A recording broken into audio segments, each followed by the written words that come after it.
Hey, Vault Dwellers. So, if you're like a lot of other people, you've picked up Fallout 76 after the launch of the Fallout Amazon Prime show, which I gotta say I'm halfway through and I'm personally enjoying it. But you may have found that this world can seem a little overwhelming, a little big, but I assure you it's not as big and difficult as it seems. So, the first thing we're going to talk about today is your Pip-Boy and how it's one of the most important things that you can use or misuse. This thing can actually help you out more than anything, and if you're not using it, it can be a real hindrance to your progression in the game. So, without further ado, here we go. So the first menu you have is, you notice mine didn't start. Oh, that's a good. I might end up. I better hurry. I want to go do that event. So your status. This is just exactly what you are. If you notice, I got that little pill thing in the top. I've got that little meal thingy, the meal percentage. So basically, the two on the top are telling you that I've got some status buffs. Um, that 43%, if you look in the bottom right of the screen, fork and knife, that's telling you where my food level's at. That little DNA symbol, that means I'm mutated. I personally like a mutated build. I'll go over the different builds in a different video, so don't worry about that right now. And then on the bottom, you see the water droplet, that's 39%. Pretty much most of these are self-explanatory.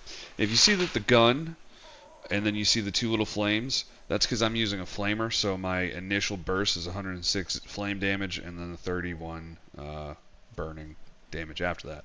The little helmet with all the little armors, that's kind of self-explanatory that that's your armor rating, but um, each one of those little symbols is your resistance. The ones that are really big to pay attention to are the radiation at the very end and the ballistic at the very beginning. Those are your two base damages that most things are going to do. Also, if you notice that there's a lightning bolt on there, I pay a lot of attention to my energy resistance as well. So most of your gear is going to come with ballistic, energy, and radiation damage. Um, those are your main things that you're going to want to focus on. But again, that's something for another video.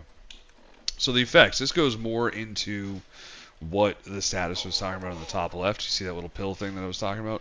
These are all the different buffs that I've gotten through different things. For instance, I've gotten the party time, noisemaker, finger trap, plastic animals.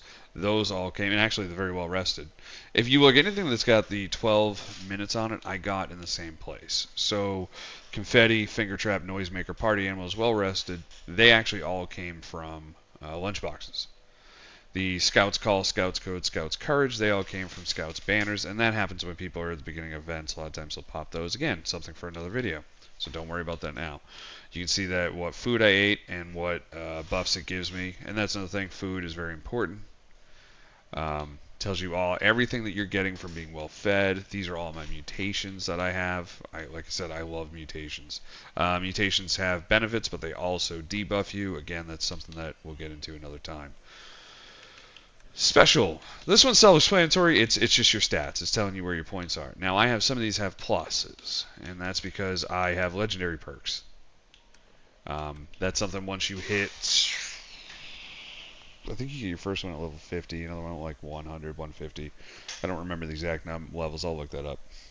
But under the stat tab, you've got your collections. It's going to be your cap, stamps, perk coins, overseer tokens, gold bullion, tadpole badges, possum badge, legendary scripts. Now, the thing about this is it does not cover all of the currencies that you can get in the game. There are a few other different currencies that will pop up that don't come here. I don't like that, but it's a very good thing. Some of these are very important. It's very easy to come here and find what your stamps, and your gold bullion, and your legendary script are. These other ones here, they're important somewhat, but not nearly as important, not nearly as important as the other ones. So now we go over to weapons. Weapons, again, most of these are kind of self-explanatory, but not at the same time. New is anything new that you picked up is going to come over here. That's literally it. So if I decide to come over here into my camp, I'm going to go I went to the wrong building. I'm going to go and get some food, just to show you. Anything that you pick up that's new, roasted mirelurk meat, that's going to pop up in my new tab. So, or not, because I already had some. See, that's how it tricks you. See, I already had some roasted mirelurk meat on me. I'm going to eat some of that. So you need to pick up something that you don't have for it to pop up the new, because if not, then it's not really new, is it? So, back to what we're doing. So weapons are exactly what they sound like. They are your weapons. They also include your throwing weapons like grenades anything of that like. Now, you can get a camera in this game, and for some reason, cameras are considered weapons. I guess there's really nowhere else to put it, and that's why. General rule of thumb is if it takes ammunition, it's probably going to be found here. Armor. This is where it gets a little tricky. Armor is armor. It's what you wear. It's also where you're going to find your power armor. Your power armor comes in little stands like that. They weigh 10 each, and you are able to get a frame and either build your armor, get your armor, and put your armor in there. So then you just pick it up like that. Okay, so the next tab is the apparel tab, and the two things that you're going to find in here are some more armor and just your cosmetic stuff. The cosmetic stuff is great, but if you notice that some of these, like my Fashionat Winterman mask, this prevents damage and disease from airborne hazard. There are some points in the game where there are things in the air that are going to either radiate you, make you sick, and you need to wear a mask. Now, you go to a train station, literally just buy a bandana, that's going to work too. But their masks are all found in here. It can be a little bit confusing at times because you wouldn't think that if it's just going to be cosmetics, why would you also have armor-related stuff in here too? You'll find that you'll get things like Sergeant Stripe Under Armor. This is just a little thing that goes under your armor, no pun intended, and it's going to increase some of your stats. Under Armor is very important, but it's under the apparel, not armor, which doesn't make much sense. So, on to the next tab, food and drink. Look, I'm going to be straight with you. If you can't figure out what food and drink are, you should probably put the video games down. That's it. I mean, I'm not even going to explain this tab because of that. Aid. Aid gets a little bit different, so I will actually explain this one. Because you also get magazines. Magazines can give you buffs, if you notice, like damage to ghouls, 15%. It's either 15 or 30-minute buffs. I honestly don't remember. I don't use magazines myself, just because I like to collect them. Anytime I get magazines, I like to put them in these little magazine racks. That this one is apparently empty right now. So we'll just, you just fill it up with some issues. Those are bobbleheads. They're not going to go on there too well. But yeah, so I like to put my magazines on magazine racks. Make them look nice. Let's see, what do we got next? Okay, back in the aid, yeah, you're going to get, anytime they have rare events, right? Right now there's Mothman Equinox. So throughout the world there are these cultist priests, and they drop these unique items called Cultist High Priest Pack. When you hunt down Mole Miners, when you hunt down Scorch, when you hunt down, what the hell are the other things? Mutated events, when you do mutated events, and those will probably be starting here in a week. Again, I will cover those as well for you. But anytime you get those, they will come into your aid. That's where you open them up. Now, doesn't mean what you're going to get out of them is aid. A lot of times you'll end up getting other stuff, currencies, junk. If it's mutated events, you'll get a 3-star legendary weapon. So when mutated events happen, I highly recommend going in and doing those.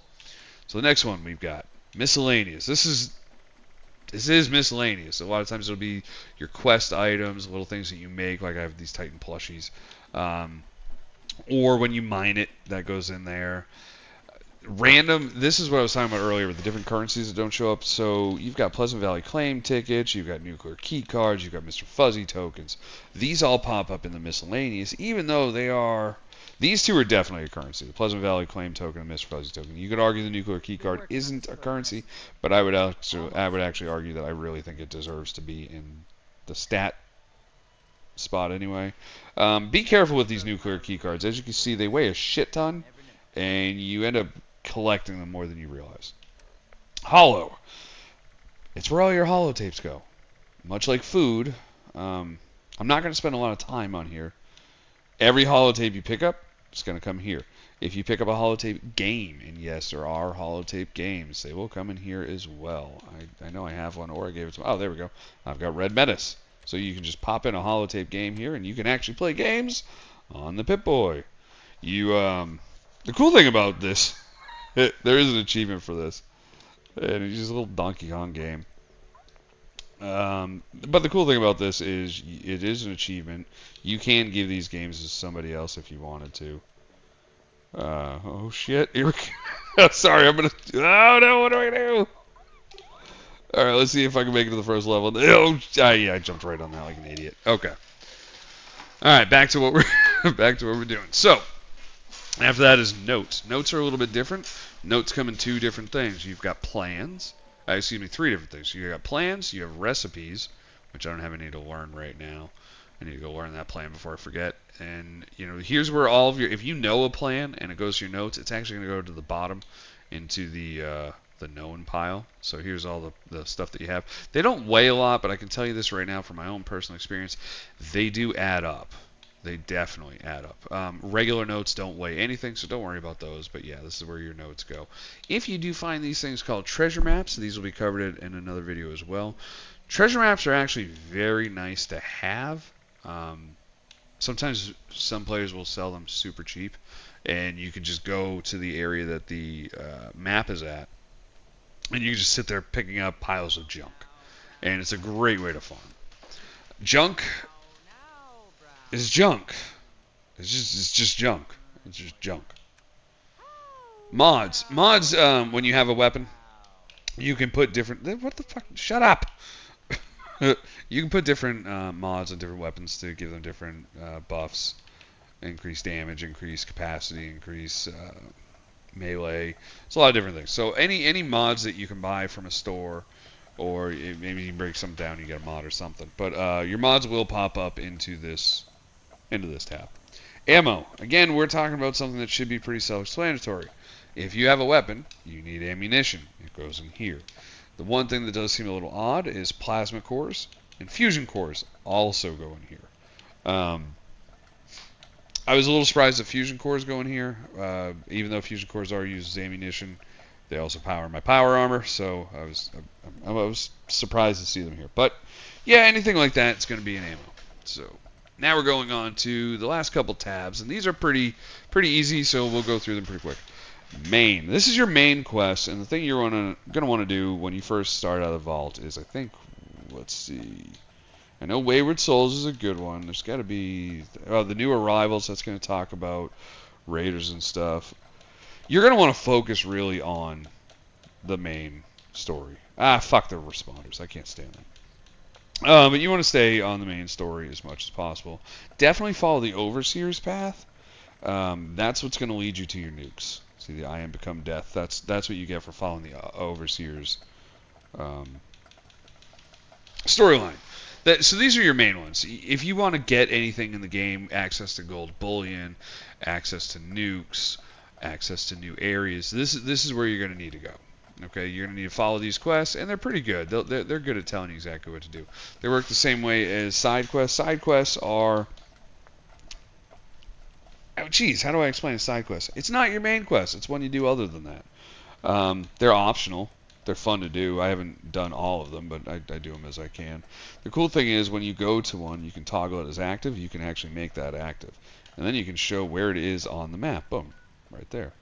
So, again, this is using your Pip-Boy to your advantage. You can select whatever quest you want and then find out exactly where it is on the map. And that is where it's super helpful.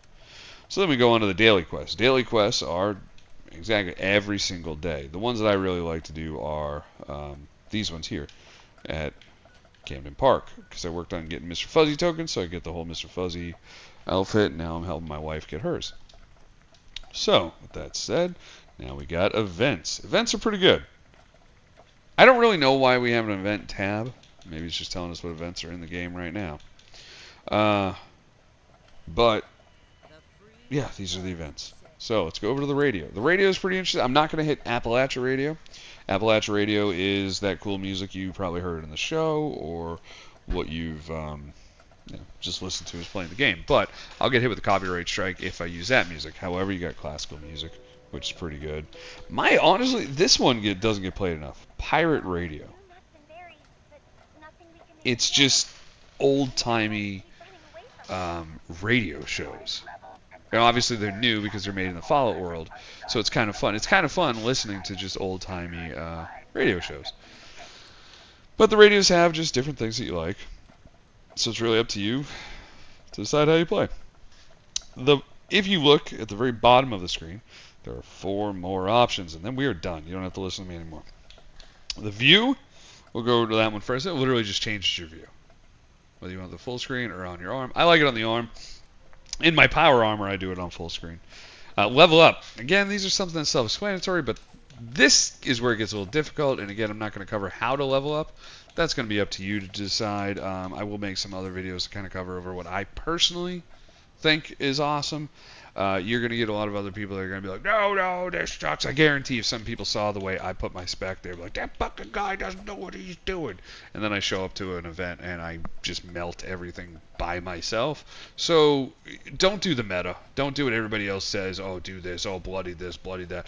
I'm telling you right now, I'm mutated to all get out. I don't even know what half of my mutations are. Just because I like the fact that I can jump super high, I can do other things, and my damage is insane. So yeah, play the game how you want to play it. That's the best thing I can say. Moving your camp, it's just exactly like this camp that I have built here. If I decided that I wanted to move it, which I'm not going to do because it's just going to be a shit ton of work for me to put it back together. As long as it's green, you can go ahead and put it wherever you want. Just be careful where you're looking. Don't worry about your camp too much at first. In the very early parts of the game, you're gonna be compelled to build a camp like right away. What I recommend is just building some little tiny basic camp that just got some scrap boxes and stuff. Um, until you get enough junk to where you can build something that you're happy with. Because I know my first camp was just, it wasn't bad, but it wasn't the world's greatest. Hey, somebody buy my shit. Um, so yeah, but I'll leave it there. You guys, hopefully you'll enjoyed what you saw and come back for the next one. Hey there, if you liked what you saw and you're interested in more videos, please hit the like and subscribe. Thank you.